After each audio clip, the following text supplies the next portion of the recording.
Every parent knows the heartbreak of watching their child lose something they love deeply. Every child remembers the moment when someone they trust completely breaks their heart for the first time.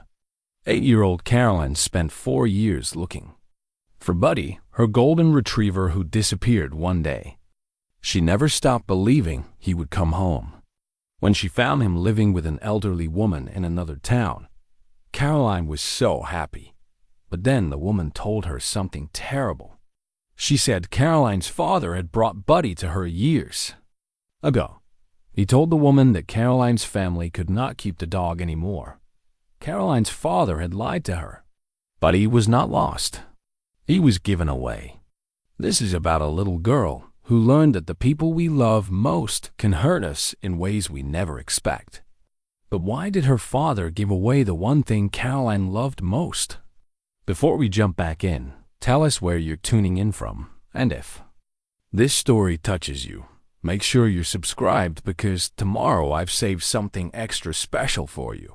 The autumn leaves crunched beneath Caroline Morrison's sensible shoes as she walked up the familiar gravel path to her childhood home. At 62, she carried herself with the quiet dignity of someone who had learned life's lessons the hard way. Her silver hair pulled back in a simple bun that framed a face, marked by both laughter lines and the deeper grooves that come from understanding sorrow. The house looked smaller than she remembered, its white clapboard siding weathered but still sturdy. The wraparound porch where she had spent countless summer evenings now bearing the gentle sag of 5 decades. She paused at the front door, her hand resting on the brass knob that had felt so enormous when she was small. Her mother had passed 3 months ago, peacefully in her sleep at 87, leaving behind a house full of memories and the gentle instruction that Caroline should take her time sorting through a lifetime of accumulated treasures. There was no rush, her mother had always said. The important things would wait. Inside, dust motes danced in the afternoon sunlight that streamed through the lace curtains her mother had hung 40 years earlier. Everything remained exactly as Caroline remembered from her last visit 2 years ago. The floral sofa where her mother had sat to read in the evenings, the oak dining table scarred by decades of family meals, the mantelpiece lined with photographs. That chronicled the passage of time in careful increments, but it was the absence that struck her most powerfully. No golden retriever bounded to greet her at the door.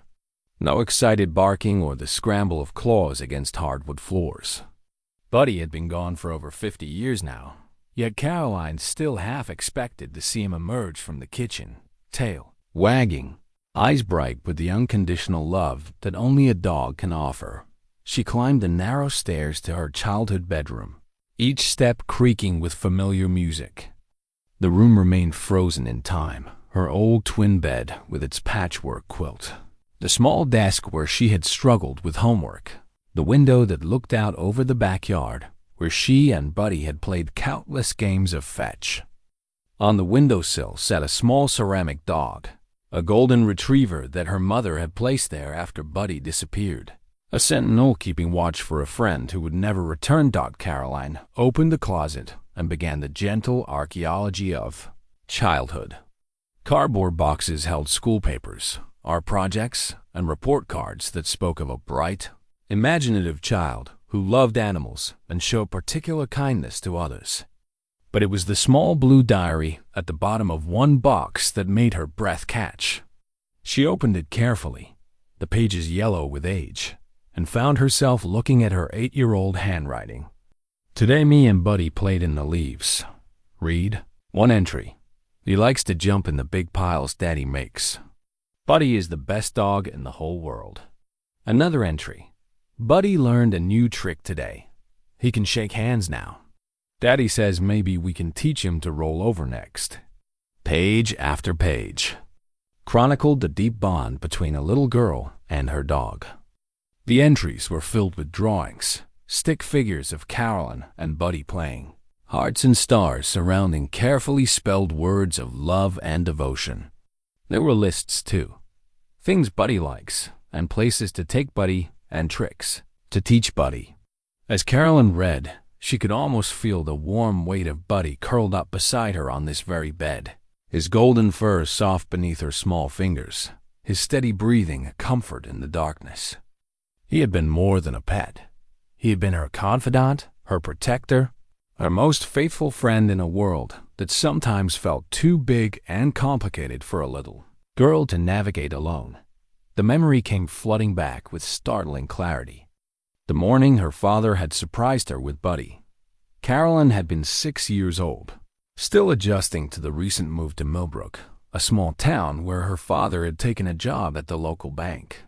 She had been lonely, missing her friends from their previous home, when her father had appeared in the kitchen with a wiggling golden retriever puppy in his arms. "This is Buddy," her father had said, his brown eyes twinkling with the same warmth that Caroline had inherited. "He needs a good home, and I think he'd like to live with us."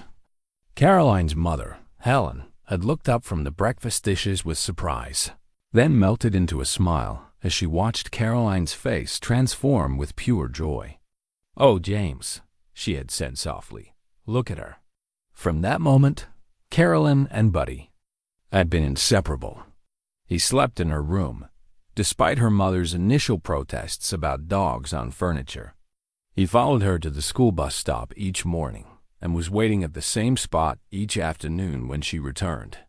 He sat patiently while she read to him from her favorite books, his head resting on his paws, his amber eyes fixed on her face as if he understood every word.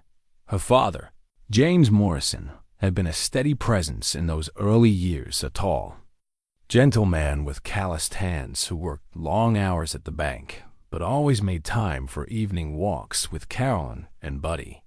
He had taught Caroline how to train Buddy, how to be patient and consistent, how to earn a dog's trust through kindness rather than force.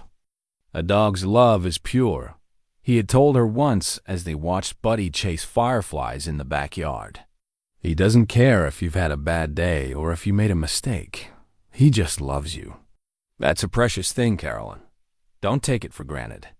Her mother had been the quiet anchor of their small family, a woman of few words but deep feeling, who expressed her love through carefully packed lunches, bedtime stories read in a voice like honey, and the way she would stroke Caroline's hair when she was sick.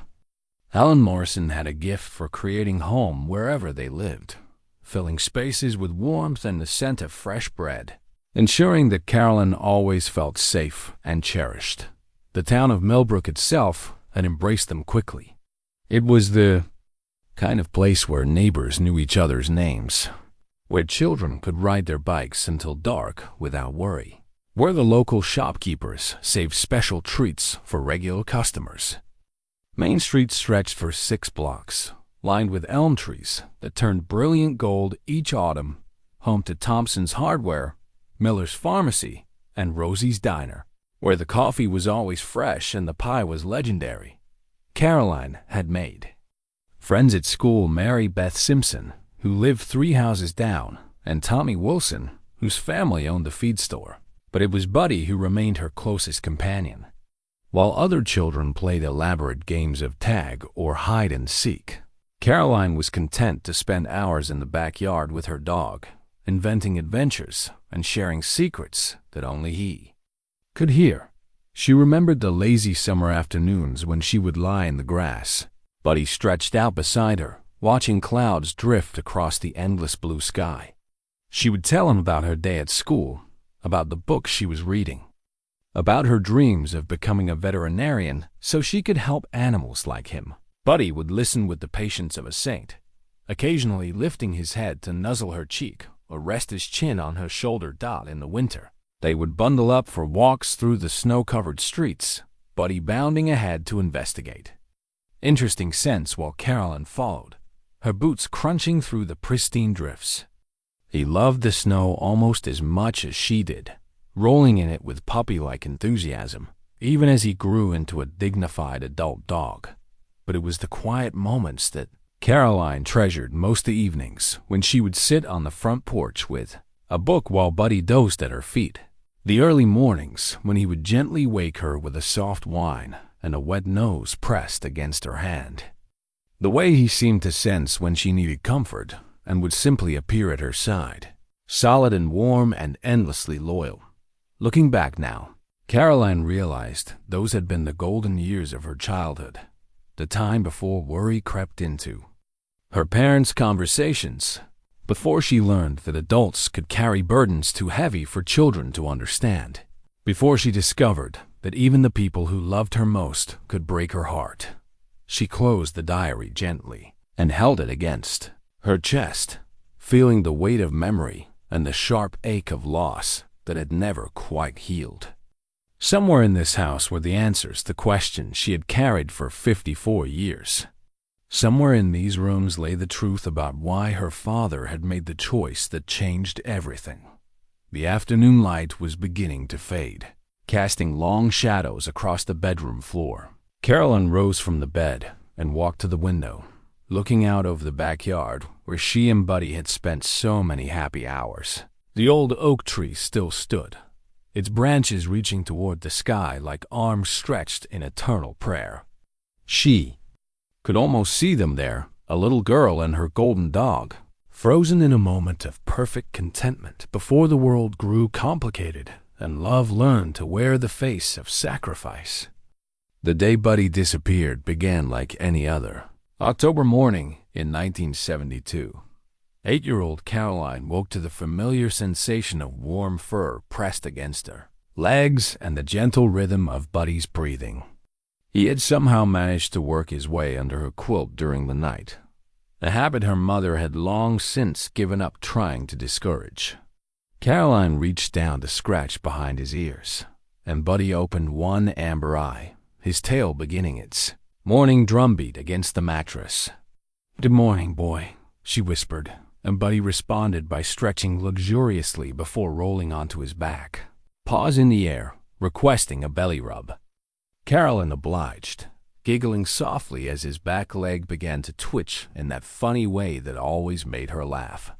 Downstairs, the familiar sounds of morning drifted up her mother's quiet humming as she prepared breakfast, the gentle clink of dishes, the percolator bubbling on the stove. Caroline could smell bacon frying and fresh biscuits in the oven, and her stomach rumbled in response. But first, Buddy needed his morning walk. She dressed quickly in her favorite overalls and the red sweater her grandmother had knitted, then led Buddy downstairs and out into the crisp autumn air. The maple trees lining their street had turned brilliant shades of orange and gold, and leaves carpeted the sidewalk in a rustling tapestry that Buddy loved to investigate. He trotted ahead on his leash, stopping frequently to sniff at particularly interesting spots while Caroline skipped along behind him, her breath visible in small puffs in the cool air. When they returned, her father was sitting at the kitchen table with his coffee and the morning paper, his banker's suit pressed and ready for another day at First National. He looked up as they entered, and Caroline noticed something different in his expression, a tightness around his eyes that hadn't been there the day before.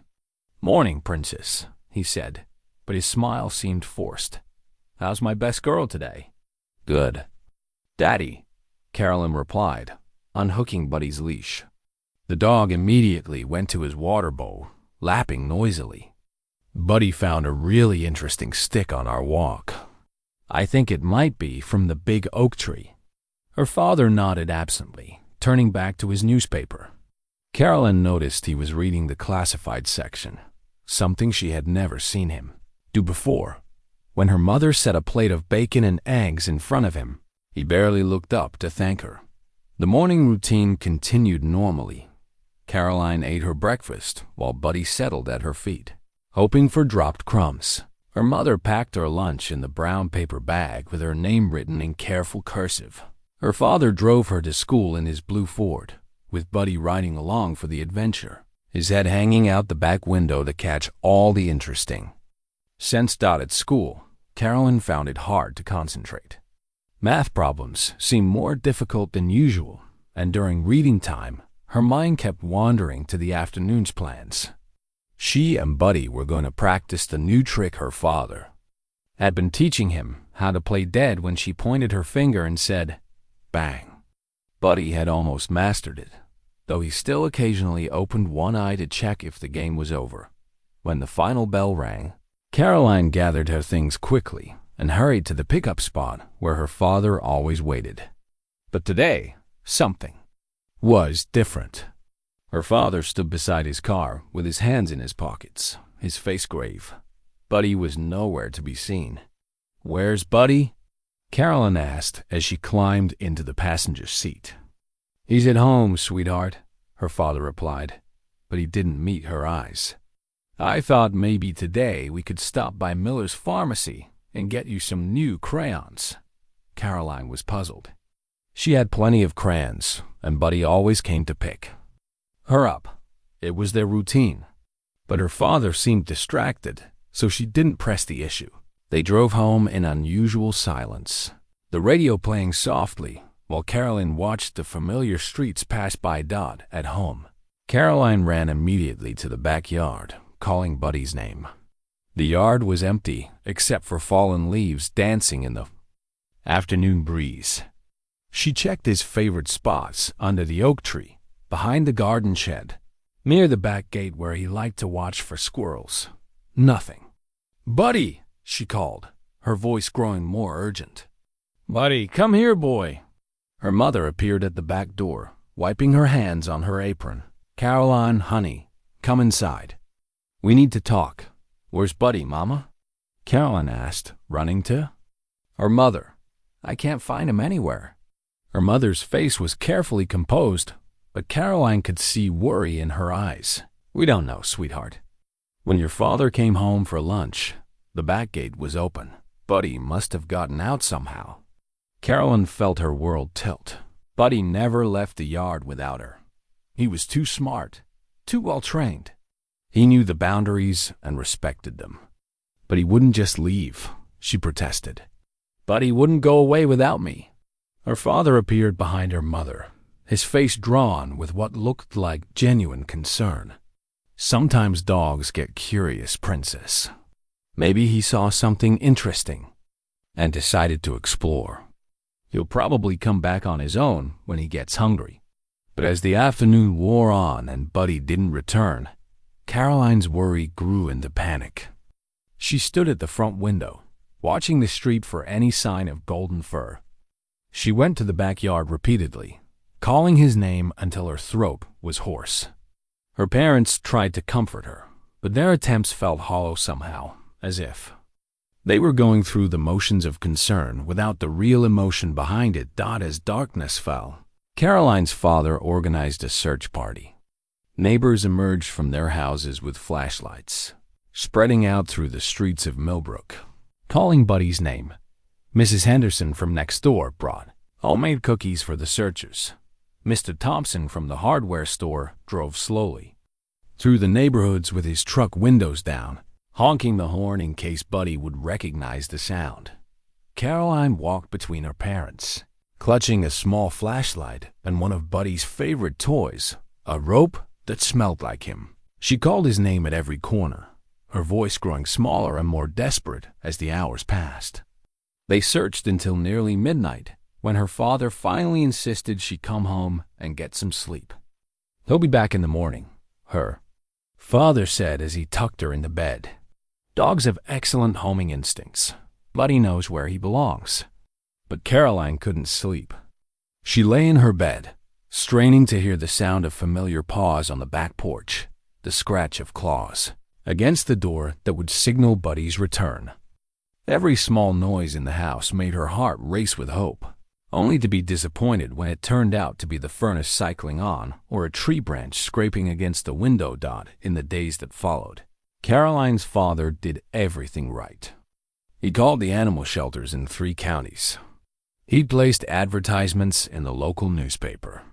He drove Caroline around town in the evenings, searching neighborhoods they hadn't explored before.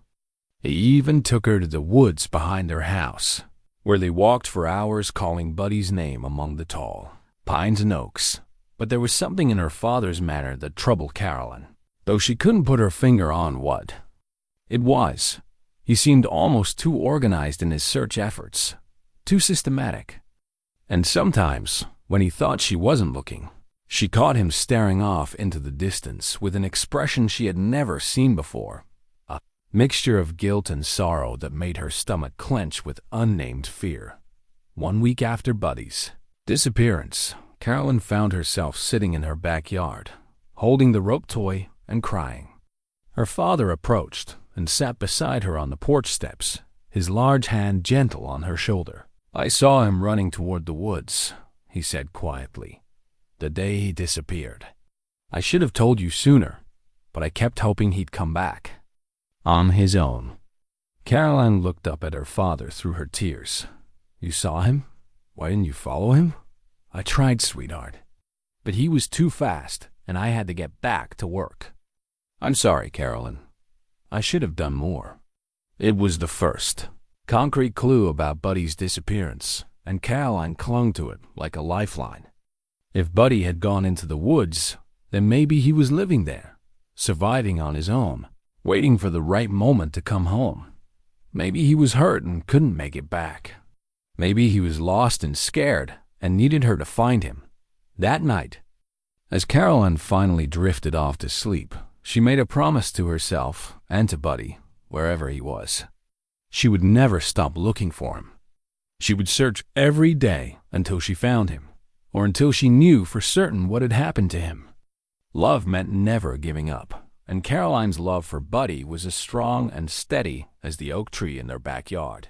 She had no way of knowing that her father's story about seeing Buddy run toward the woods was a lie, the first of many lies that would shape the next 4 years of her life.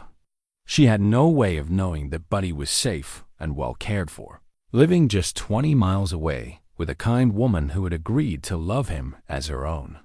All Caroline knew was that her best friend was gone, and the only thing that mattered was bringing him home. Caroline's search for Buddy became as routine as breathing. Every day after school, she would change into her play clothes and set out with the methodical determination of a detective.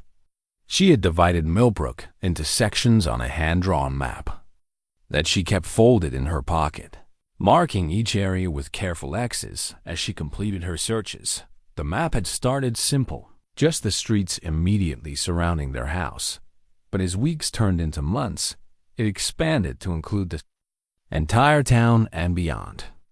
Caroline drew it on the back of her father's old banking papers, using different colored pencils to indicate various types of searches. Red X's marked areas she had walked during the day. Blue X's showed places she had searched with her parents. In the evening, green dots indicated houses where friendly neighbors had agreed to keep an eye out for Buddy. Mrs. Patterson from 2 streets over had become one of Caroline's most reliable allies. The elderly woman would sit on her front porch each afternoon with a glass of sweet tea, scanning the neighborhood with the sharp eyes of someone who noticed everything. She always had kind words for Caroline and would sometimes share stories about her own childhood dog, a beagle named Chester who had lived to be 14. "Dogs have a way of coming home when you least expect it," Mrs. Patterson would say, patting Caroline's hand with fingers that smelled like rose lotion. "Chester got lost once for 3 weeks. I thought he was gone for good, but one morning I woke up and there he was, sleeping on the porch like nothing had happened." Caroline held on to these stories like treasures, collecting them from anyone who would share. Mr. Garcia at the corner market told her about a cat that had returned after 6 months. The mailman, Mr. Stevens, swore he had once delivered a letter to a family whose dog had walked home from 2 states away. Each story fed Caroline's hope and strengthened her resolve. Her methods became increasingly sophisticated as time passed. She learned to ask better questions when she knocked on doors. Instead of simply asking, "Have you seen my dog?" she would show people the photograph she carried, a snapshot of Buddy sitting in their backyard, his tongue lolling out in a happy grin. She learned to describe his distinctive markings, the white patch on his chest that looked like a star, the way his left ear flopped differently than his right, the small scar on his nose from when he had tangled with a rosebush as a puppy. Caroline also began leaving her scent in strategic places, having read in one of her library books that dogs could track familiar smells from great distances. She would leave pieces of her clothing tied to fence posts in areas where she thought Buddy might pass. Her mother protested mildly when Caroline's sock drawer began to empty, but her father quietly bought more socks without comment. The changing seasons marked the passage of Caroline's search. Through the last golden days of autumn, she walked the streets with leaves crunching under her feet, calling Buddy's name until the streetlights came on and her parents insisted she come home. When winter arrived with its first snow, she bundled up in her warmest coat and boots, convinced that Buddy might be cold and looking for shelter. During those long winter months, Caroline's search took on an almost spiritual quality. She would stand in the town square, her breath visible in the cold air, and listen with every fiber of her being for the sound of familiar barking. She developed a routine of visiting the same spots each day: the park where she and Buddy had played, the creek where he had loved to splash, the hill behind the school where they had rolled down together on sunny afternoons. Her parents watched this devotion with a mixture of admiration and growing concern. Her mother would sometimes find Caroline standing at her bedroom window in the early morning, scanning the backyard for any sign of movement. Her father began suggesting other activities: piano lessons, art classes, anything that might redirect Caroline's single-minded focus. "Maybe we could get you another dog," her father suggested one evening as they sat by the fire. "A puppy that you could train from the beginning." Caroline's response was immediate and fierce. "I don't want another dog. I want Buddy." Her father's face tightened with an expression Caroline couldn't read. "But sweetheart, it's been 3 months. Maybe it's time to consider that Buddy might not be coming back." "He's coming back," Caroline said with the absolute certainty that only children possess. "Buddy would never leave me forever. He's probably just lost and trying to find his way home." Her mother intervened gently. "Caroline, honey, your father is just worried about you. You've been so sad for so long." "I'm not sad when I'm looking for him," Caroline replied. "I'm only sad when I'm not doing anything to help him." This logic was unassailable in Caroline's mind. Action meant hope, and hope meant that Buddy's return remained possible. She couldn't understand why the adults seemed so eager for her to accept defeat when she knew in her heart that Buddy was out there somewhere, waiting for her to find him. As winter gave way to spring, Caroline's search radius expanded even further. She had discovered that she could walk to the neighboring town of Cedar Falls in about 2 hours if she followed the old railroad tracks. Her parents forbade these longer expeditions, but Caroline found ways to extend her approved boundaries. Little by little, she became a familiar sight to the shopkeepers and residents of Millbrook's outer neighborhoods, a serious little girl with determined eyes who always carried a photograph and asked the same careful questions. Some people grew tired of her visits, but many more were touched by her devotion and went out of their way to help. Mrs. Chun at the flower shop began keeping dog treats behind her counter, just in case Buddy should wander by. The teenagers who worked at the gas station on Route 9 promised to call Caroline's house if they saw any golden retrievers. Even the gruff Mr. Donnelly, who generally had no patience for children, would nod seriously when Caroline stopped by his farm to check the barn and outbuildings. Caroline's dedication began to inspire others in unexpected ways. A group of women from her mother's church organized weekend search parties, bringing sandwiches and thermoses of hot chocolate as they combed through parks and wooded areas.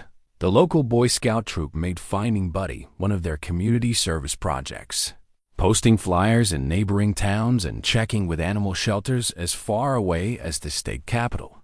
But perhaps the most significant development came from an unexpected source. Tommy Wilson, Caroline's classmate whose family owned the feed store, mentioned that his uncle drove a delivery truck that covered 5 counties. Tommy's uncle agreed to keep an eye out for Buddy during his routes and even started carrying one of Caroline's photographs in his truck.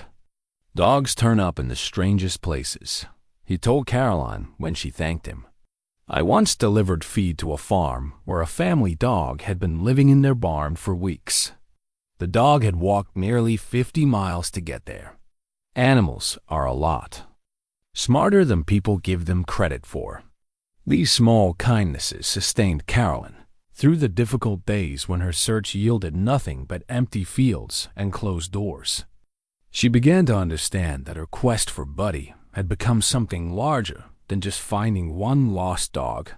It had become a test of faith, both in Buddy's survival and in the goodness of the people around her. Each night, Caroline would update her map, carefully marking the areas she had covered and planning the next day's route.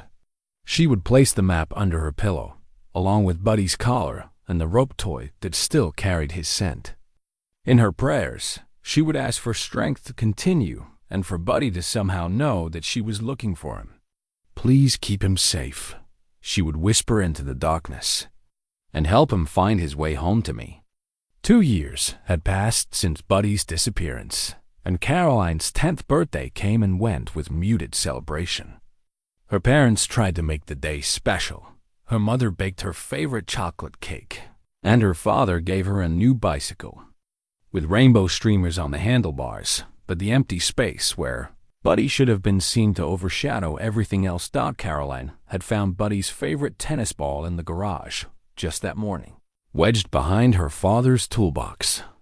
The yellow felt was faded and worn from countless games of fetch, but it still carried the distinctive marks of Buddy's teeth.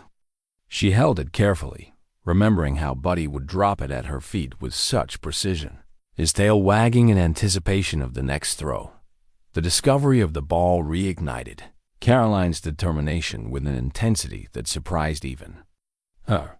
She had been methodical in her search before, but now she became almost scientific in her approach. She started keeping detailed notes about her conversations with people, tracking which questions yielded the most helpful information and which areas seemed most promising for continued searching.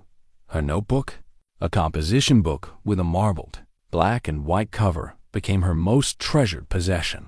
In it, she recorded not just the practical details of her search, but also her observations about human nature. She noted which adults seemed genuinely concerned about helping her and which ones just wanted to get rid of her quickly.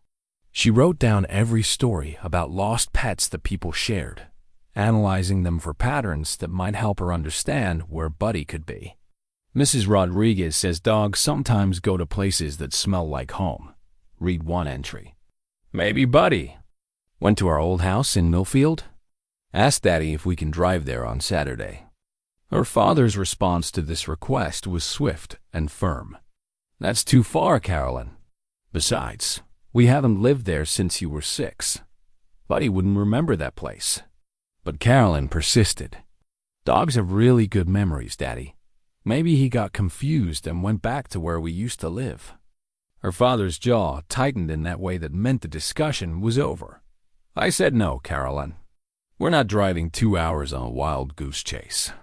It was the first time her father had used such harsh words about her search, and Caroline felt stung by the dismissal. She had expected him to be as eager as she was to explore every possibility. His reluctance puzzled her, especially since he had been so supportive in those first few weeks after Buddy disappeared. Lately, she had noticed other changes in her father's behavior that she couldn't quite understand. He seemed distracted during their evening searches, often suggesting they head home earlier than usual. When Caroline wanted to put up new posters with Buddy's picture, her father would delay for days before helping her. And sometimes, when she talked about her plans to expand her search to new areas, she caught him exchanging meaningful looks with her mother. Caroline began to suspect that her parents were losing hope, though they were too kind to say so directly. This possibility frightened her more than anything else, because if her parents stopped believing that Buddy would come home, she would be alone in her faith. The thought of carrying this burden by herself felt overwhelming. But Caroline knew She had no choice. Someone had to keep believing. Someone had to keep looking. Her mother tried a different approach. "Caroline, sweetheart," she said one evening as they sat together on the front porch. "I know how much you miss Buddy, but maybe it's time to think about making room in your heart for another dog. Not to replace Buddy, no one could ever do that, but to give you someone to love who can love you back." Caroline's response was immediate and passionate. "I don't want another dog, Mama. I want Buddy. He's not dead. I know he's not. He's just lost, and he needs me to find him." Her mother's eyes filled with gentle tears. "Oh, honey, I know you believe that, but he's alive," Caroline interrupted, her voice growing stronger. "I can feel it. When someone you love dies, you know it inside. Buddy isn't dead. He's somewhere out there, and maybe he's scared or hurt, but he's alive and he's waiting for me to find him." Her mother reached out to stroke Caroline's hair, but Caroline pulled away. She couldn't bear sympathy right now. It felt too much like surrender. That night, Caroline made a decision that would define the next phase of her search. If her parents were going to give up hope, then she would have to become even more resourceful on her own. She began planning longer expeditions during the weekends, carefully calculating how far she could walk and still return. Home before her parents became worried that her first solo journey to Cedar Falls was both terrifying and exhilarating. Caroline had never walked so far by herself, and every unfamiliar sound made her heart race. But she forced herself to be brave, knowing that Buddy would be proud of her courage. She spent 3 hours walking through Cedar Falls neighborhoods, showing Buddy's picture to anyone who would look and carefully noting the locations of houses with dogs. When she returned home, tired but proud of her achievement, her parents were waiting for her with expressions of panic and anger. "Where have you been?" her father demanded. "We've been worried sick." Caroline explained about her trip to Cedar Falls, expecting them to be impressed by her initiative. Instead, her father's face grew dark with a fury she had rarely seen. "You are never to do that again," he said, his voice shaking. "Do you understand me? Never. You could have been hurt or lost, or—" He stopped himself, running his hands through his hair in frustration. "But Daddy," Caroline protested, "I was very careful. And I talked to lots of people who said they would watch for Buddy." "I don't care," her father replied. "This has gone far enough, Caroline. You're putting yourself in danger for a dog who is probably—" Again, he stopped himself. But Caroline heard the unfinished word hanging in the air. "Dead." Her father thought. Buddy was dead. The realization hit Caroline like a physical blow. Her own father, who had helped her search in those early days, who had driven her around town calling Buddy's name, who had held her while she cried, he had given up. Worse than that, he seemed angry at her for refusing to give up to Caroline. Felt something shift inside her chest, a hardening that she had never experienced before. If her parents weren't going to help her anymore, then she would find Buddy by herself. She was 10 years old now, old enough to be resourceful and determined. She had learned how to talk to strangers, how to ask the right questions, how to read maps and plan routes. She didn't need anyone else's permission to love Buddy or to search for him. That night, as her parents slept, Caroline crept out of bed and retrieved her notebook. By moonlight, she wrote a new entry. "From now on, I will search by myself. Buddy is counting on me, and I won't let him down. Even if everyone else gives up, I never will." Below the words, she drew a picture of herself and Buddy reunited, both of them smiling. It was a promise to Buddy, to herself, and to the unshakable belief that love could overcome any obstacle, even time and distance, and the doubts of the people who were supposed to believe in her most. By her 11th birthday, Caroline had become a familiar figure throughout 3 neighboring counties. Her search techniques had evolved far beyond the simple door-to-door inquiries of her early efforts. She now carried a small notebook filled with detailed maps, contact information for animal shelters, and a systematic log of every person she had spoken with about Buddy. The worn photograph she carried had been replaced several times as the original had become too damaged from constant handling. Her mother had made copies at the pharmacy, and Caroline kept spares in her school backpack, her bedroom drawer, and the pocket of her winter coat. She had learned to laminate them with clear tape to protect them from weather and wear. But it was more than just Caroline's methods that had changed. The past 3 years had aged her in ways that went beyond the mere passage of time. She carried herself with a seriousness that other children her age lacked, and her conversations with adults reflected a maturity born from disappointment and perseverance. Teachers at school noted that while Caroline was still a bright and capable student, she seemed to exist slightly apart from her classmates, as if she were focused on something more important than the typical concerns of 11-year-olds. Her family life had shifted as well, in ways both subtle and profound. Her mother's health had begun to decline, nothing dramatic, but a gradual reduction in energy that meant longer afternoon naps and more frequent doctor visits. Her father had taken on additional responsibilities at the bank, working longer hours, and bringing home stacks of papers that required his attention in the evenings. Caroline understood that money was becoming a concern, though her parents tried to shield her from the specifics. She noticed that her mother had stopped buying new clothes for herself, that her father drove their old car more gently to avoid expensive repairs, that conversations between her parents often stopped abruptly when she entered the room. The financial stress seemed to make her father even more resistant to Caroline's ongoing search efforts. When she asked for money to make new posters or to take the bus to distant neighborhoods, his responses grew increasingly sharp. "Caroline, we can't keep spending money on this," he said one evening when she requested funds to place another advertisement in the regional newspaper. "We have other responsibilities now." "But what if someone saw the ad and recognized Buddy?" Caroline persisted. "What if they've been taking care of him and didn't know how to find us?" Her father's expression grew pained. "Sweetheart, if someone had Buddy, they would have called by now. It's been 3 years. We have to start accepting reality." The word reality had become her father's weapon of choice in these discussions, and Caroline had grown to hate it. Reality, according to her father, meant giving up hope. Reality meant accepting that Buddy was gone forever. Reality meant Caroline should stop looking and start living like a normal child.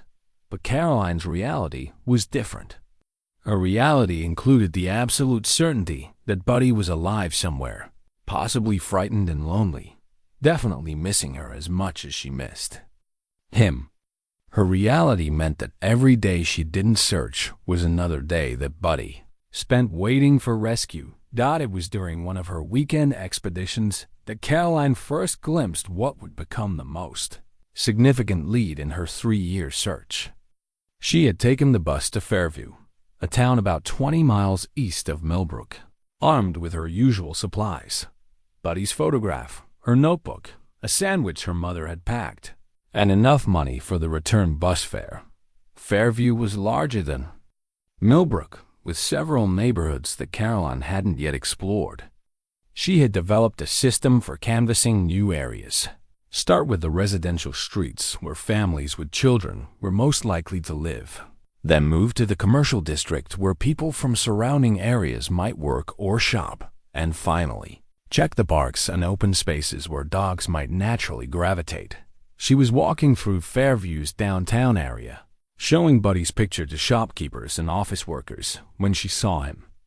A flash of golden fur across the street, moving at the unhurried pace of a well-trained dog beside an elderly woman. Caroline's heart stopped, then began racing so fast she felt dizzy.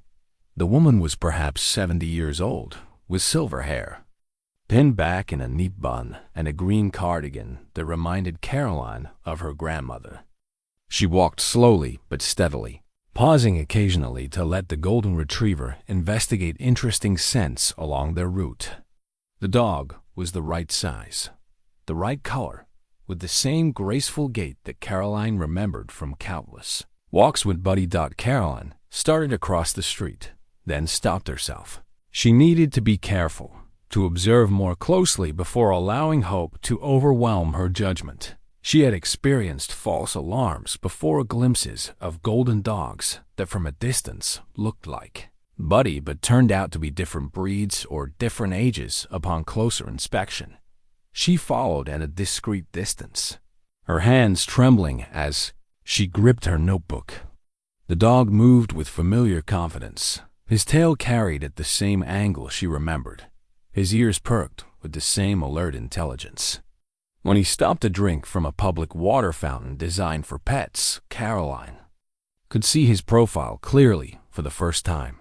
The white patch on his chest was exactly the right size and shape. His left ear flopped in the distinctive way she remembered.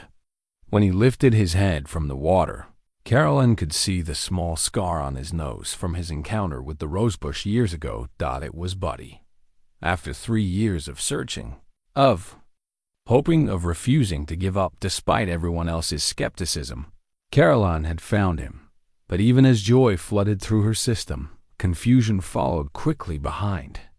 Buddy looked healthy and well cared for. His coat was glossy and brushed, his collar was new and properly fitted, and he walked beside the elderly woman with the relaxed demeanor of a dog who was loved and secure. Caroline watched as they completed their walk and approached a small house with a white picket fence and a garden full of autumn flowers. The woman opened the gate and Buddy, if it truly was Buddy, trotted inside as if he belonged there, as if this had been his home for years. The woman noticed Caroline standing on the sidewalk and smiled kindly. "Are you lost, dear?" she asked, her voice carrying the gentle warmth of someone accustomed to caring for others. Caroline's mouth opened, but no words came out. How could she explain that she had spent 3 years searching for the dog that was now walking calmly into this stranger's backyard? How could she demand answers from this kind-looking woman who might have no idea that Buddy belonged to someone else? "I'm fine," Caroline managed to say, her voice barely audible. "I was just looking for someone." The woman's expression grew concerned. "Are you sure you're all right? You look quite pale. Would you like to come in for a glass of water?" Caroline shook her head, backing away slowly. "No, thank you. I have to go." She turned and walked away quickly, her mind racing with questions and emotions she couldn't sort through. When she was several blocks away, she ducked into an alley between 2 buildings and allowed herself to cry tears of relief and confusion and overwhelming joy mixed with a fear she couldn't name. Buddy was alive. Buddy was safe. Buddy was loved. But Buddy was also living with someone else in a house that wasn't theirs, answering to a woman who wasn't Caroline. How had this happened? Why hadn't the woman tried to find Buddy's original family? And most frightening of all, what if Buddy was happy where he was? What if he no longer remembered or missed Caroline? She sat in that alley for nearly an hour, trying to process what she had seen and decide what to do next. By the time she emerged, Caroline had made 2 decisions. She would return to observe Buddy and the woman more carefully before taking any action, and she would not tell her parents what she had discovered until she understood the situation better. Something about this whole scenario felt complicated in ways that Caroline's 11-year-old mind couldn't fully grasp. But she knew one thing. With absolute certainty, after 3 years of searching, she was finally close to getting Buddy back. She just had to figure out how. Caroline's return visits to Fairview became a carefully orchestrated routine. Every Saturday morning, she would tell her parents she was going to the library or to visit friends, then take the early bus to spend the day observing the house with the white picket fence. She had identified the best vantage points, a bench in the small park across the street, the steps of the Methodist church 2 houses down, and the bus stop on the corner where she could wait without attracting attention. Over the course of several weeks, Caroline learned the rhythm of the household.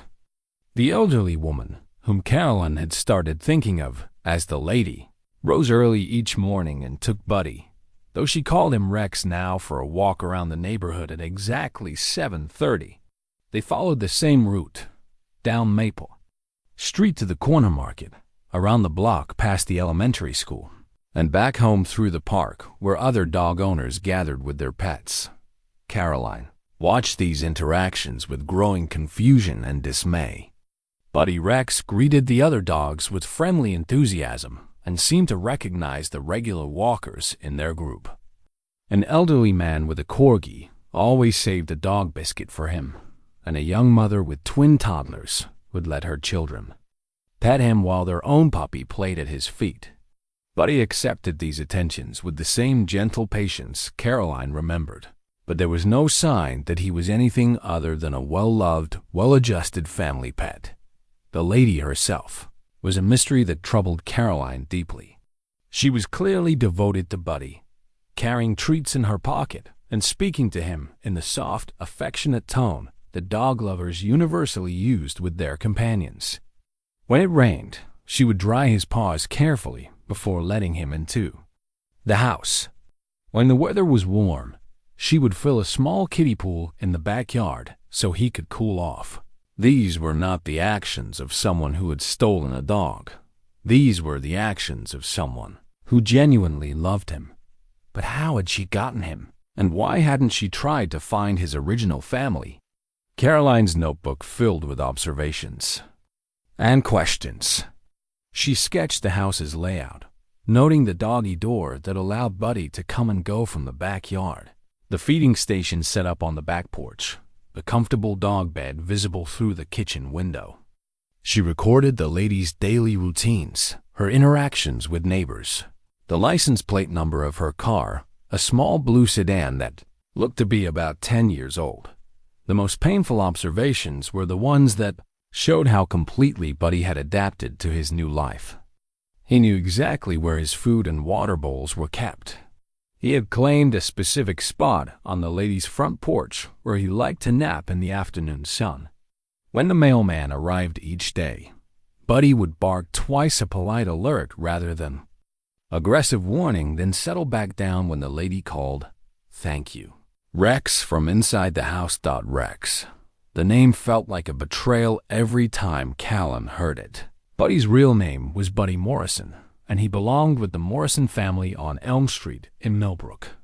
But watching him respond so readily to Rex, seeing how comfortable he was with this new identity, made Callan wonder if he even remembered his old life at all. The possibility that Buddy might not remember her was almost too painful to consider. Caroline had spent 3 years holding on to the belief that somewhere out there, Buddy was missing her as much as she missed him. She had imagined their reunion countless times, how he would recognize her instantly, how he would bark with joy and leap into her arms, how he would cover her face with kisses and never want to leave her side again. But what if those dreams were just that, dreams? What if 3 years was too long for a dog to remember? What if Buddy had moved on and was genuinely happy in his new life? Caroline's home life had become increasingly strained during this period. Her mother's health had taken a more serious turn, requiring regular visits to specialists in the state capital. The medical bills were mounting, and Caroline could see the worry lines deepening around her father's eyes. He was working longer hours than ever, and when he came home, he seemed to have little patience for anything beyond the immediate necessities of running their household.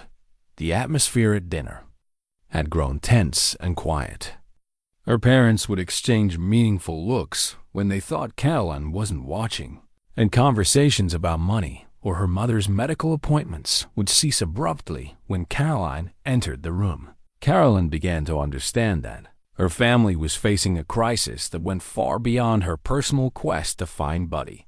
One evening, her father sat her down for what he clearly intended to be a serious conversation. "Caroline," he began, his voice gentle but firm, "your mother and I need to talk to you about some changes that might be coming.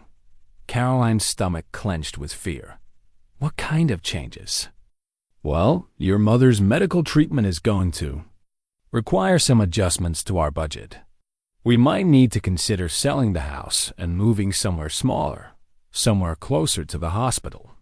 The idea of leaving Millbrook, leaving the place where Buddy would look for her if he ever tried, to come home filled Caroline with panic. But what if Buddy comes back and we're not here? How will he find us? Her father's face tightened with the expression Caroline had learned to recognize as frustration mixed with sadness. Caroline, it's been 3 years. If Buddy was going to come home, he would have died by now. But I know where he is, Caroline said, the words tumbling out before she could stop them. I found him. He's living with a lady in Fairview, and he's safe, but I need to figure out how to get him back. The silence that followed was so complete that Caroline could hear the kitchen clock ticking.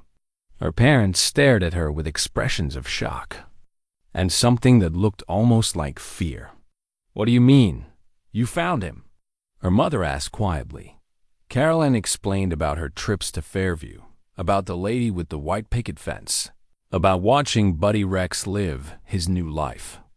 As she spoke, she watched her parents' faces change from shock to confusion to something that looked almost like panic. When she finished, her father was very quiet for a long moment. Then he said, Caroline, are you absolutely certain it's Buddy? You've thought you saw him before, and it turned out to be other dogs. It's him, Daddy. I know it's him. He has the white patch on his chest and the scar on his nose and everything. But the lady calls him Rex, and he seems to know that name, and I don't understand how she got him or why she didn't try to find us. Her parents exchanged a look that Caroline couldn't interpret, but it made her stomach twist with apprehension. Caroline, her mother said carefully, maybe this lady found Buddy when he was lost and took good care of him because she thought no one was looking for him anymore. But we put up posters, Caroline protested. We called all the shelters. How could she not know he belonged to someone? Again, that strange look passed between her parents. Caroline felt as if there was an entire conversation happening that she wasn't part of, and the feeling frightened her more than she could say. Well, her father said finally, I suppose the only way to get answers is to talk to this lady directly. Maybe tomorrow we can drive to Fairview together, and you can show us the house. Caroline should have felt relief and excitement at her father's offer to help. Instead, something in his tone made her deeply uneasy. She had the distinct feeling that her father was not as surprised by her discovery as he was pretending to be. The next morning dawned gray and overcast, matching Caroline's mood as she and her father drove toward Fairview in uncomfortable silence. Her father had been unusually quiet during breakfast, and Caroline noticed that his hands gripped the steering wheel more tightly than usual. When she tried to make conversation about what they would say to the lady, he responded with short, distracted answers that did nothing to ease her growing anxiety. As they pulled into Fairview, Caroline directed her father through the familiar streets toward the house with the white picket fence. Her heart began to race as they approached, and she found herself simultaneously excited and terrified at the prospect of finally confronting the woman who had been caring for Buddy. That's it, Caroline said, pointing to the small house with its neat garden and freshly painted fence. The blue car in the driveway is hers, so she should be home. Her father parked across the street and sat for a moment, staring at the house with an expression Caroline couldn't read. Caroline, he said quietly, before we go in there, I need you to understand that this conversation might not go the way you're expecting. What do you mean? I mean that there might be explanations for how this lady got Buddy that you haven't considered. And whatever we learn, I need you to promise me that you'll listen with an open mind and try to understand that sometimes adults have to make difficult decisions. Caroline's stomach began to churn with a nameless dread. Daddy, you're scaring me. Just tell me what you mean. Her father took a deep breath and seemed to be struggling with something. Let's just go talk to her and then we'll know more. They walked up the garden path together, Caroline's legs feeling unsteady beneath her. Before they could knock, the front door opened, and the elderly woman appeared. She took one look at Caroline's father and said, "James Morrison. I've been wondering when you would come." Caroline's world tilted. The woman knew her father's name. Her father knew this woman. As Caroline looked back and forth between them, she began to understand that nothing about this situation was what she had believed. "Hello, Eleanor," her father said quietly. "I think it's time." The woman Eleanor nodded gravely and stepped aside to let them enter. "Come in, both of you. We have a lot to discuss." Carolyn followed them into a cozy living room that smelled like lavender and fresh bread. Through the back window, she could see Buddy lying in a patch of sunlight on the porch, completely unaware that his two worlds were about to collide. "Caroline," Eleanor said gently, "please sit down. Your father and I need to explain some things to you." Caroline remained standing, her mind racing with questions and fears. "You know my father." The silence in Eleanor's living room stretched on as Caroline tried to process everything she had learned. 3 years of searching, 3 years of believing her father's story about Buddy running away, 3 years of hope and determination, all of it built on a lie that was meant to protect her from an impossible truth. Eleanor rose quietly and moved toward the back door. "Caroline, would you like to see him? He's been Buddy much longer than he's been Rex. I think he'll remember you." Caroline's heart hammered against her ribs as she nodded. This was the moment she had dreamed about for 3 years, but now it felt terrifying rather than joyful. What if Buddy didn't remember her? What if he was afraid of her? What if seeing him again only made everything more complicated? Eleanor opened the door and called softly, "Rex, come here, boy. There's someone I'd like you to meet." Caroline heard the sound of paws on the wooden porch, then the gentle thud of Buddy jumping down into the yard.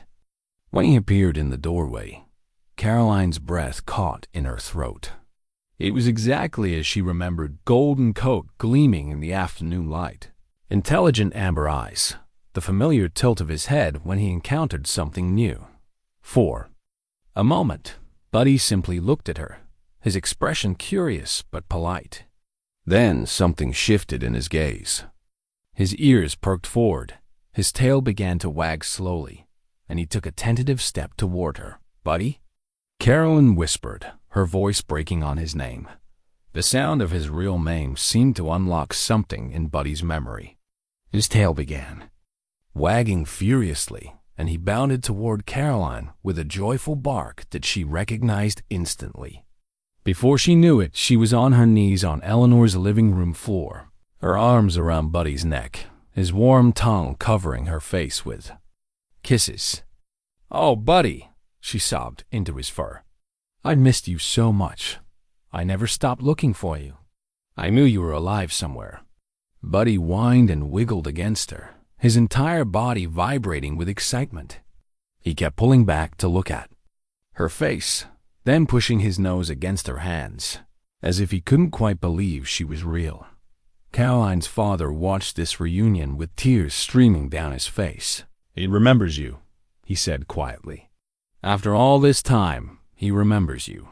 Eleanor handed Caroline a tissue, her own eyes bright with unshed tears. "He's always been a sensitive dog. I used to wonder if he sensed that he belonged somewhere else. Now I know he was waiting for you." For the next hour, Caroline sat on Eleanor's floor with Buddy pressed against her side, listening as Eleanor shared stories about his life over the past 3 years. She told Caroline about his favorite spots in the yard, about the tricks he had learned, about the way he would sit by the front window every afternoon as if he were watching for someone. "He made friends with all the neighborhood dogs," Eleanor said, "but he never seemed completely settled.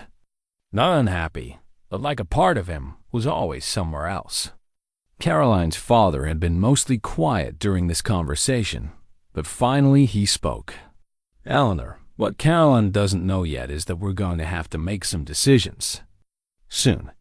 Helen's medical bills are under control now, but we're still struggling financially. We might have to sell the house in Millbrook and move to something smaller." Caroline looked up sharply. "We're moving?" "Nothing's definite yet," her father said quickly. "But it's a possibility we have to consider." Eleanor frowned thoughtfully. "James, what if there was another option? What if Caroline could visit Buddy here regularly while you sort things out? My house isn't large, but it's paid for, and I have a spare bedroom. Caroline could come stay with me some weekends, spend time with Buddy, and you could have some breathing room to get your finances in order." The suggestion hung in the air as Caroline considered it.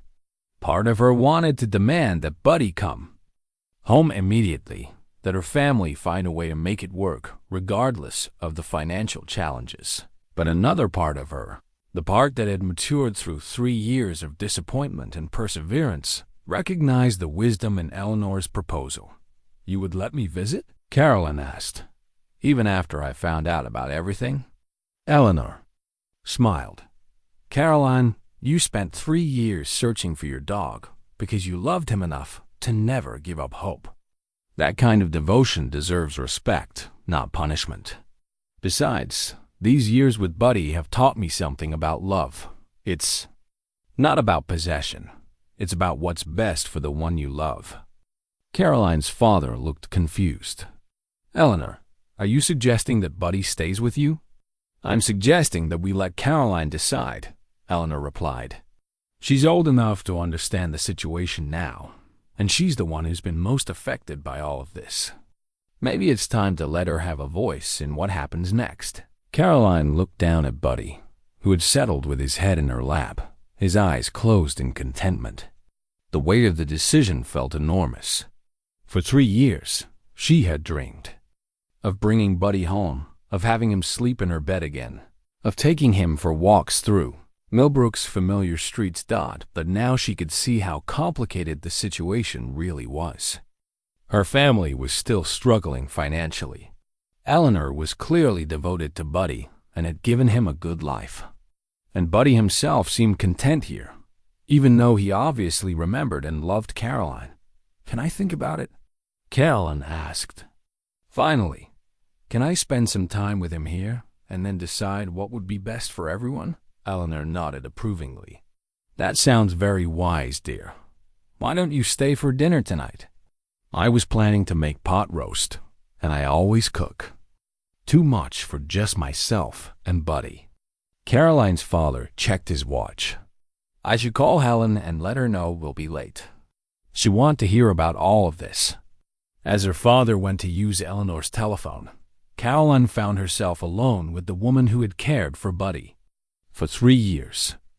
"Eleanor," she said quietly, "thank you for taking such good care of him. I can see that you love him." Eleanor's eyes softened. "He's been wonderful company, Caroline. I was quite lonely before your father brought him to me. In many ways, but he saved me as much as I saved him. Were you ever going to try to find me?" Eleanor was quiet for a moment, considering her answer. "I wrote you those letters because I hoped that someday, when you were older, we might meet and I could explain everything. Your father made me promise not to contact you directly, but I always hoped that circumstances would change and we could all find a way to be honest about the situation." Caroline nodded, understanding more than she had expected to about the complicated loyalties and difficult choices the adults in her life had been navigating. "Eleanor, if I decide that Buddy should stay with you, would you promise to let me visit him? Would you promise to take good care of him for the rest of his life?" "Caroline, if you decide that Buddy should stay with me, I would consider myself honored to continue caring for him. And you would always be welcome here, not just to visit Buddy, but because I've come to care about you too, just from your father's stories and from watching your devotion to this dog." When Caroline's father returned from his phone call, he found Caroline and Eleanor sitting on the floor with Buddy between them, planning a schedule of weekend visits that would allow Caroline to maintain her relationship with Buddy while giving her family time to stabilize their finances. "Helen wants to meet Eleanor," he announced. She says she's grateful to know that Buddy has been so well cared for, and she wants to thank Eleanor personally. Eleanor smiled. I would love to meet your wife, James, and perhaps we can all work together to figure out what's best for this family. All of us, including Buddy. As evening approached and it came time to leave, Caroline faced the hardest part of the day. She had to say goodbye to Buddy again, even though this time she knew exactly where he was and when she would see him next. I'll be back next Saturday, she promised him, kneeling down to hug him one more time. And we'll figure out what happens next, okay? But no matter what, I want you to know that I never stopped loving you, and I never stopped looking for you. Buddy seemed to understand that. This was a temporary farewell. He didn't try to follow her to the car, but he sat in Eleanor's doorway and watched until they drove out of sight. On the drive home, Caroline's father finally asked the question she had been dreading. Caroline, can you forgive me? I know I handled this badly, but I was trying to protect you from a situation that was too complicated for a child to understand. Caroline considered this question seriously, watching the familiar countryside pass by outside the car window. Daddy, I understand why you made the choice you made about Buddy, but I don't understand why you lied to me for 3 years. That hurt worse than losing Buddy did. Her father's hands tightened on the steering wheel. You're right, and I'm sorry. I should have trusted you with the truth, even if it was difficult.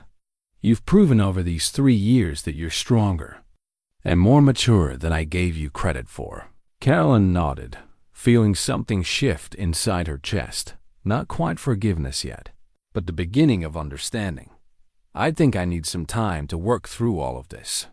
But I'm glad I know the truth now, even if it's complicated. As they pulled into their driveway in Millbrook, Caroline realized that she was returning home a different person than she had been when she left that morning. She was still the girl who had searched for 3 years for her missing dog, but now she was also someone who understood that love sometimes meant making choices that broke your heart, and that growing up meant learning to see the difference between betrayal and sacrifice. Caroline's mother was waiting for them when they arrived home, sitting at the kitchen table with a cup of tea growing cold in her hands. Ellen Morrison looked frail in the evening light, her illness having carved away some of the softness that Caroline remembered from her early childhood, but her eyes were alert and filled with concern. How did it go? She asked softly as Caroline and her father entered the kitchen. Caroline looked at her father, then at her mother, and realized that this conversation would be different from all the others they had shared over the past 3 years. This time, there would be no lies, no protective half-truths, no attempts to shield her from difficult realities. It went well, Helen, Caroline's father said, settling heavily into his chair. Caroline met Eleanor, and she spent time with Buddy. They both handled the situation better than I expected. Caroline's mother reached out and touched Caroline's hand. And how are you feeling, sweetheart? This must have been overwhelming. Caroline sat down at the table, trying to organize her thoughts into words that would convey the complexity of everything she had experienced. I'm confused, Mama, and hurt, but I'm also relieved to know that Buddy is safe and loved. Her mother nodded, tears beginning to gather in her eyes. Caroline, I need you to know that the decision to give Buddy to Eleanor was the hardest thing your father and I ever had to do. We talked about it for weeks, trying to find any other solution.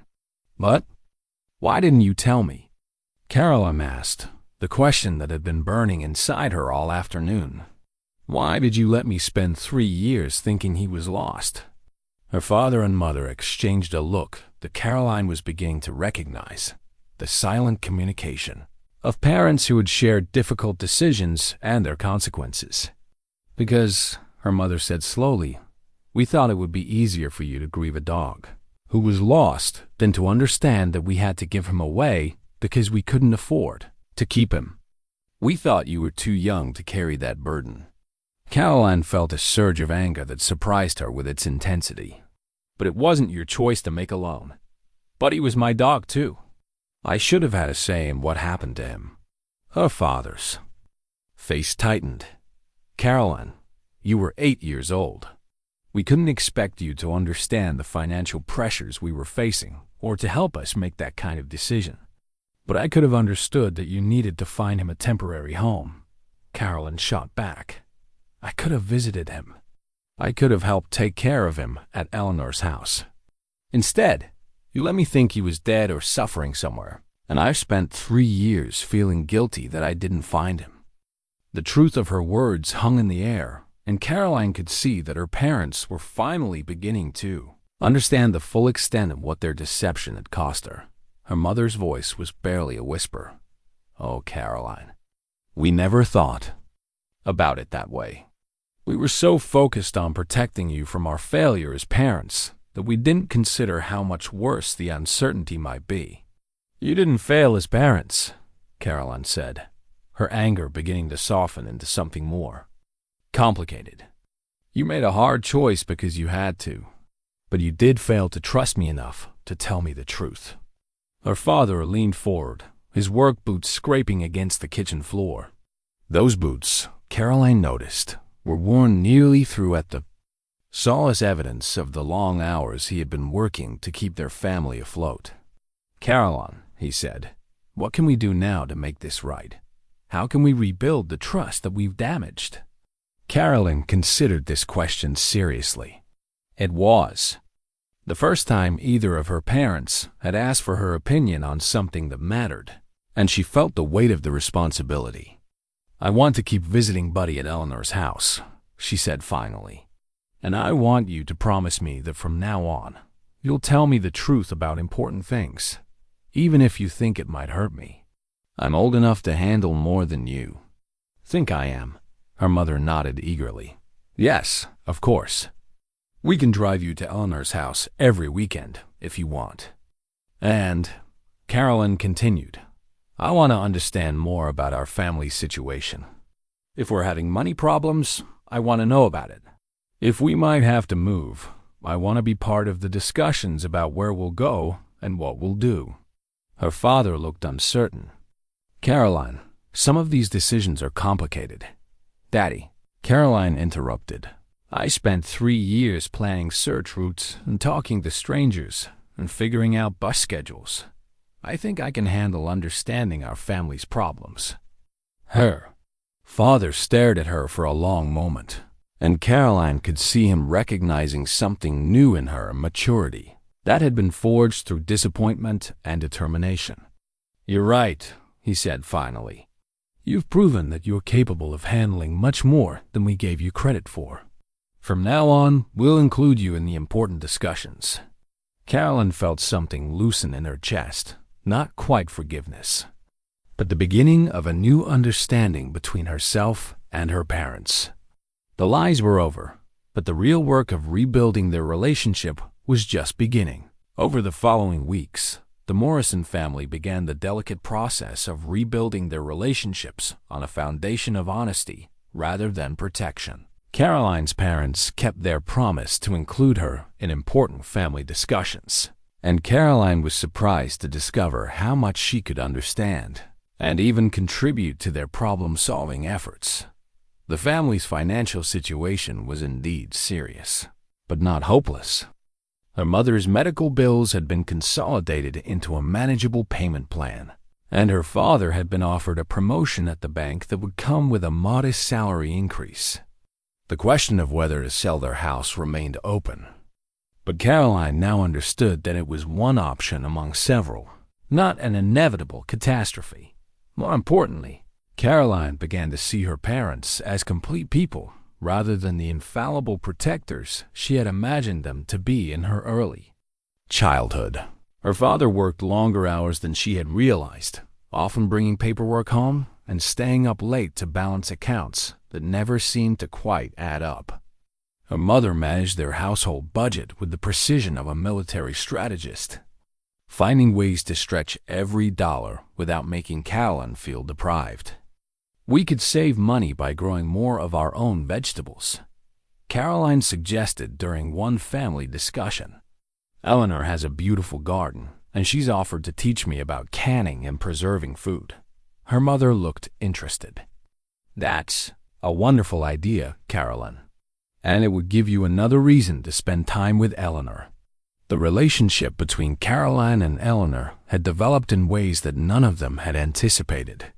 What had begun as a necessity, Eleanor caring for Buddy while Caroline's family recovered, had evolved into a genuine friendship that enriched all their lives. Eleanor, Caroline learned, had been widowed young and had never had children of her own.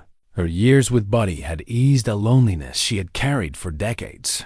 But Caroline's presence in her life added a dimension of joy she hadn't expected. Caroline, in turn, found in Eleanor a confidant who listened without judgment and shared wisdom that came from years of navigating life's complications with grace. "You know," Eleanor said one Saturday afternoon as they worked together in her garden while Buddy dozed nearby, "when your father first brought Buddy to me, I thought I was doing him a favor. Now I realize he was doing me one." Caroline looked up from the tomato plants she was weeding. "What do you mean?" "I mean that caring for Buddy and now getting to know you has given my life a purpose I didn't know I was missing. Sometimes the things that seem like sacrifices turn out to be gifts in disguise." These conversations with Eleanor helped Caroline process her complicated feelings about her father's deception. She was beginning to understand that her father's choice to place Buddy with Eleanor hadn't been an abandonment but an act of love, imperfect and painful, but motivated by a desire to ensure that Buddy was cared for when the family couldn't provide that care themselves. The turning point came during a family dinner 6 weeks after Caroline's first visit to Eleanor's house. Caroline's father had been talking about the possibility of taking a second job to accelerate their debt payments when Caroline interrupted. "Daddy," she said, "I've been thinking about Buddy's situation, and I want to share my decision with you." "And Mama." Her parents looked at her with the careful attention she had come to appreciate over the past month. "I've decided that Buddy should stay with Eleanor," Caroline continued. "Not because I don't love him or don't want him back, but because I can see how happy they are together, and because this arrangement allows all of us to have what we need." Her mother reached across the table to touch Caroline's hand. "Are you sure, sweetheart? You don't have to make this decision just to help our family." Caroline shook her head. "I'm not making it just to help our family, although that's part of it. I'm making it because I love Buddy and I love Eleanor, and I can see that this is what's best for everyone. Eleanor needs Buddy's company. Buddy is happy and loved there, and I get to visit them both regularly. It's not the solution I dreamed about for 3 years, but it's a better solution than I could have imagined back then." Her father's eyes filled with tears. "Caroline, that's incredibly mature of you. Are you certain you won't regret this decision?" "I might sometimes wish things were different," Caroline admitted. "But I won't regret choosing what's best for Buddy over what I wanted for myself. That's what love really means, isn't it?" Her mother began crying then, not the sad tears Caroline had seen so often during her illness, but tears of pride and relief. "I don't know when you grew up so much," she said, "but I'm proud of the person you're becoming." That night, Caroline called Eleanor to share her decision. Eleanor was quiet for a long moment after Caroline explained her reasoning. "Caroline," Eleanor said finally, "I want you to know that this house will always be your second home, and Buddy will always be your dog too. We're not taking him away from you. We're just expanding the definition of family." As Caroline hung up the phone, she realized that Eleanor was right. Family wasn't just about blood relations or legal ownership. Family was about love and commitment, and choosing to care for each other even when it was difficult. By that definition, Caroline's family had just gotten bigger and stronger than it had ever been before.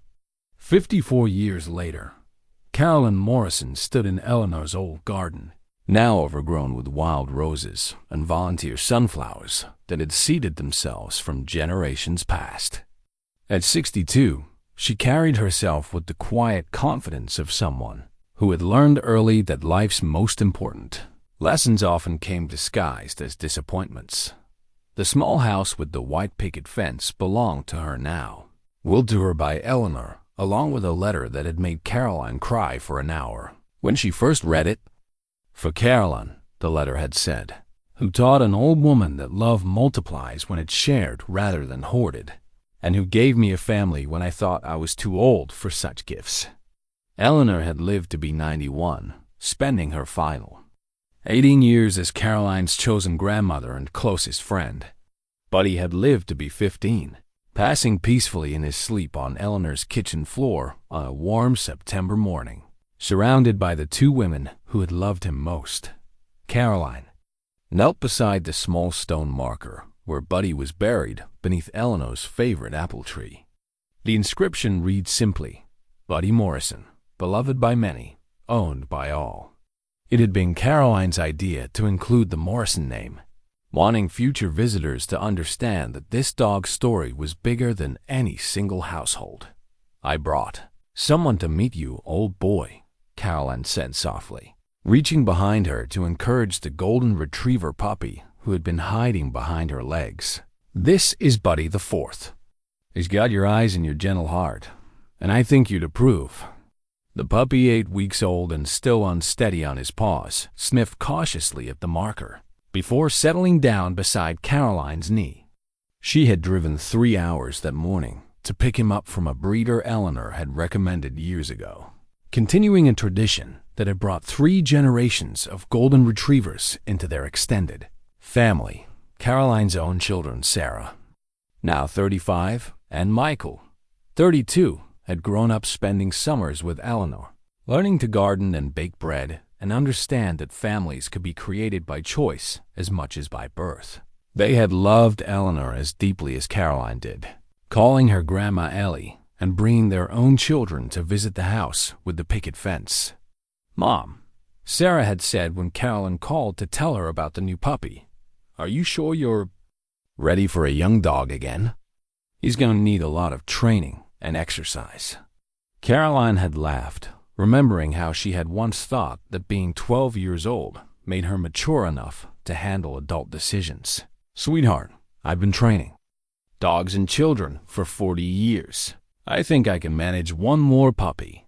But the truth was more complicated than that. Caroline had chosen to get another dog, not because she needed the companionship.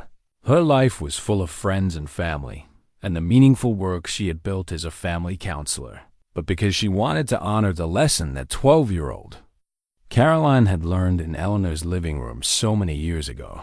That lesson was simple but profound. Love wasn't about possession or control. Love was about making choices that honored the best interests of those you cared about, even when those choices required personal sacrifice. Eleanor had understood this when she offered to return Buddy to Caroline's family. Caroline had understood it when she chose to let Buddy stay with Eleanor. And now, in her 60s, Caroline wanted to practice that lesson one more time. The new puppy would be her companion for perhaps the next 12 years. But Caroline had already made arrangements for his care if her own health failed. Her daughter Sarah had enthusiastically agreed to take him, continuing the chain of love and responsibility that had begun when Caroline's father made his desperate choice 54 years ago. Caroline's relationship with her father had eventually healed completely, though it had taken years of honest conversations and mutual forgiveness. James Morrison had lived to be 79, spending his final years as a doting grandfather who told Caroline's children stories about their mothers, determination and courage in searching for her lost dog. Your mother, he would say, bouncing Sarah or Michael on his knee, taught me that children are much stronger and wiser than adults usually give them credit for. She could have taught college courses on persistence and faith. Caroline's mother had recovered fully from her illness and lived to be 87, spending her last years in the house in Millbrook that the family had managed to keep after all. The financial crisis that had seemed so overwhelming when Caroline was 8 had eventually resolved itself through her father's promotion. her mother's careful budgeting, and the simple passage of time that had allowed them to gradually pay down their debts. But perhaps the most important resolution had come in Caroline's professional life. Her experience with family secrets and the complex dynamics of love and sacrifice had led her to become a family counselor specializing in helping children navigate difficult family transitions. Over the course of her career, she had worked with hundreds of families facing divorce, financial crisis, illness, and loss. The truth is usually less frightening than the lies we tell ourselves about it, she would often tell her young clients. And children are almost always stronger than their parents think they are.